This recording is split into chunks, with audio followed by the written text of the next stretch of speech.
씨앗의 역사. 씨앗은 약 3억 5천만 년 전으로부터 자연과 인간에게 중요한 역할을 했습니다. 포자의 형태로 되어있었던 최초의 씨앗은 씨앗이 식물 밖으로 노출된 고사리과의 식물이었습니다. 하지만 이후에 그 씨앗들은 씨앗을 더 이상 만들지 못했습니다. 당시의 씨앗에 대한 지식은 화석들을 통해 알 수 있습니다. 약 2억 7천만 년 전 노출된 형태의 씨앗 식물들은 전나무 열매처럼 씨앗을 보호하기 위한 덮개 구조, 즉 껍질이 있는 구조이었고, 그와 같은 구조는 식물의 환경 적응 능력을 느꼈습니다. 환경 적응 능력이란 환경의 영향을 받아 새로운 종류의 씨앗이 생성되는, 즉 변형종이 될 수 있는 가능성을 말합니다. 따라서 덮개가 생긴 이 새로운 씨앗의 구조는 씨앗의 역사에서 매우 중요한 위치를 갖습니다. 오늘날에는 약 800여 가지의 덮개 구조 씨앗이 있는데 대부분이 상록수로 전나무와 가무비나무와 같은 나무들과 향나무와 길자나무와 같은 관목나무가 있습니다. 이와 같은 나무들은 식용으로는 잘 사용되지 않지만 약재나 화장품에 사용되고 식물의 줄기, 뿌리, 잎사귀와 같은 식물의 생식 작용을 하는 부위들은 수치나 기름을 대신하여 사용되기도 합니다. 암을 치료하는 주된 약재는 주목나무에서 추출된다고 합니다. 씨앗의 역사를 볼 때 덮개 구조 식물의 종류가 증가해 왔는데, 예를 들면 쌀, 사과, 그리고 토마토, 혹은 완두콩이나 대두가 껍질 속에서 자라는 것과 같은 이유입니다.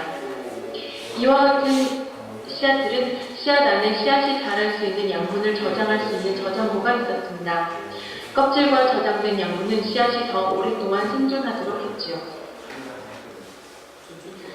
초기 시대의 사람들은 작물을 재배하지 않고 그 대신 한 곳에서 다른 곳으로 이동하며 생활하는 유목 생활을 했습니다. 남자들은 육류 식량을 얻기 위해 동물 사냥을 했고, 여자들과 어린이들은 씨앗과 식물을 모아 음식으로 사용했습니다. 초기 인간들은 씨앗이 식량 목적으로뿐 아니라 야생 자연도 씨앗을 필요로 한다는 것 또한 알았습니다. 유목 생활을 하던 그들은 다른 곳으로 이동하기 전에 추수가 되지 않은 비옥한 땅을 이동하기 전에 먼저 찾은 후 이동을 했습니다. 매일 식량을 모아서 양식을 준비한다는 것은 그들에게는 생존을 위해 중요했습니다. 이후 지금으로부터 약 1만 2천 년 전에는 여자들이 야생식물들을 어떻게 하면 더 많은 양을 생산하도록 하고 양질의 씨앗을 생산할 수 있도록 개선할 수 있는가를 점차 발명하게 됩니다. 그들은 더 나은 수의 씨앗을 심기 시작했고 땅을 일구어 생산량을 높이는 방법을 알게 됩니다.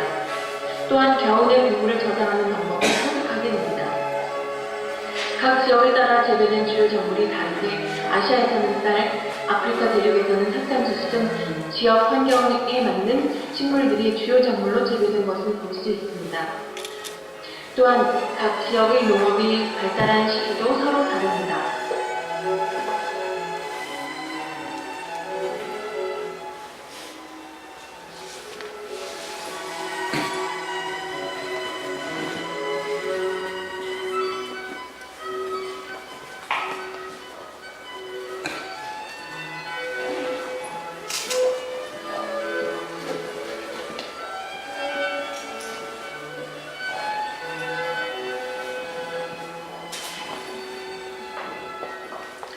씨앗의 식용성. 쌀이나 밀과 같은 곡물에는 녹말이 들어있습니다. 채소 중에는 완두콩이나 콩 안에 녹말이 있습니다. 대두나 면, 그리고 땅콩과 같은 많은 양의 기름과 단백질을 가지고 있는 씨앗들도 있는데, 기름이나 지방류는 녹말이나 단백질류의 식물들보다 1g당 2.25배의 소화에 필요한 에너지를 가지고 있습니다. 대부분의 식물의 잎에는 비타민과 미네랄이 들어있고 카사바와 고구마와 같은 것들의 뿌리에는 녹말이 저장되어 있습니다. 균형 있게 섭취하는 씨앗과 식물의 각기 다른 부분들, 그리고 육류 음식은 인간에게 적합한 영양과 건강을 제공할 수 있습니다. 씨앗의 다용성. 식물의 특정 부분들은 약재로서의 가치가 높이 평가되는데, 예를 들면 아스피린에 사용되는 인삼이나 버드나무가 그렇습니다. 근래에 약학적 효과가 있는 결합종 식물들에 대한 관심이 늘고 있는데 그 종자만을 위한 별도의 땅이 있다면 거래량이 증가하고 연구하기에도 도움이 될 것입니다. 또한 이와 같은 노력은 종자의 원형을 잃지 않기 위해서도 전 세계적으로 계속되고 있습니다. 씨앗은 음료로도 사용되지요. 예를 들어 커피가 그렇습니다. 이외 식물은 종이와 목재를 위해 사용될 수 있습니다. 대부분의 종이가 포플러와 같이 빠르게 자라는 씨앗 의존도가 높은 나무에서 만들어지며 목재는 천천히 자라는 참나무나 소나무와 같은 종류가 사용되어 연료나 건설 용도로 사용됩니다. 하나의 땅에 한두 가지만의 작물만을 경작한다면 그 땅에는 식물의 다양성이 사라지게 됩니다. 그 외의 수백 개의 다른 종자들은 숲에 가득하게 되고 자연의 균형은 깨지게 됩니다. 근래에는 기후온난화와 같은 환경 문제도 해결해야 하는 문제로 남아있지만 전 세계에 걸쳐 분포된 씨앗 은행은 씨앗이 자랄 수 있는 적합한 환경 조건을 조성해주고 씨앗들을 저장함으로써 다양성을 유지하는 데 도움을 주고 있습니다. 우리나라의 씨앗은행인 농촌진흥청 농업유전자원센터는 경기도 수원에 위치하고 있습니다. 전시실 우측 유리문 뒤의 도서실에서 넬슨 박사님의 주요 논문들을 열람하실 수 있습니다. 지금 보시는 작품들은 클라우드 모네와 피에르 르누아르의 작품입니다.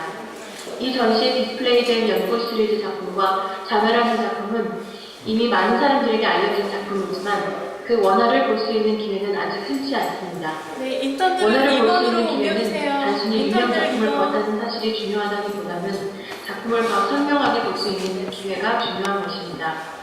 이를 위해 저희 박물관에서는 미국 3대 대표 미술박물관 중 하나인 아트 인스티튜트 오브 시카고와 리전 오브 어너에서 각각의 이미지를 계약 전시를 통해 디스플레이하게 되었습니다.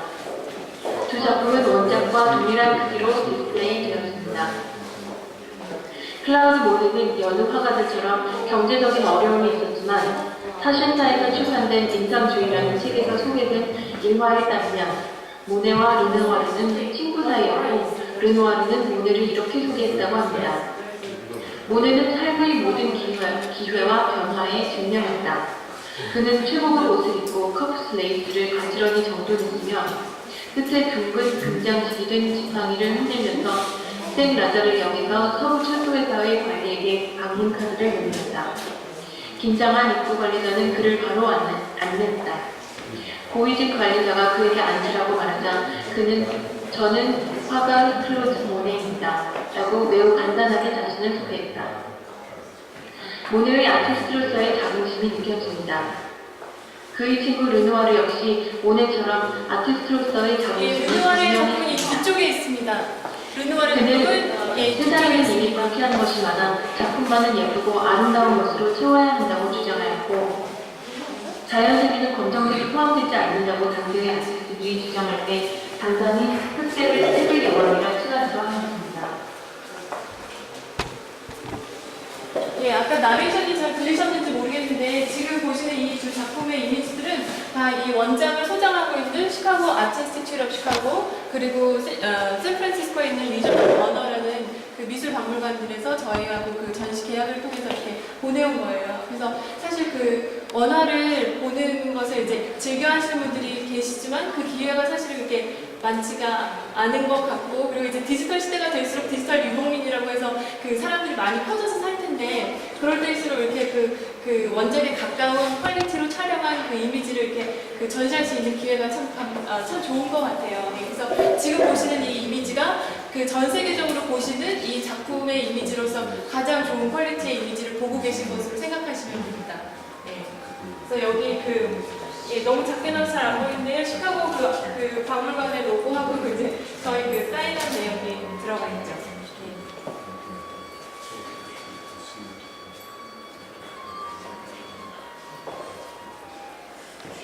네, 그래서 이런 과거 제작들을 가지고 상품도 많이 만들고 이런 그 작품 이미지들이 많이 요즘에 사용이 되고 있기는 하지만 그렇지만 그 정확한 컬러를 만들어 구현하는 이미지들은 그렇게 많지가 않거든요. 예.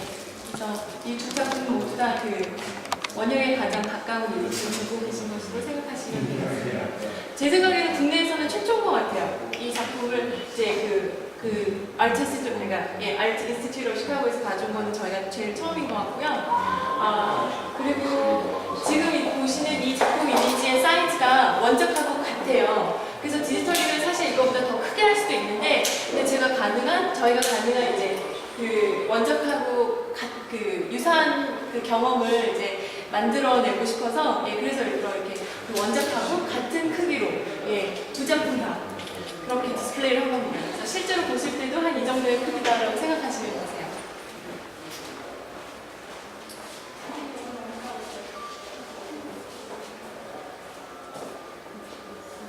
혹시 이 두 작품들에 대해서 질문 있으신 분이 계신가요?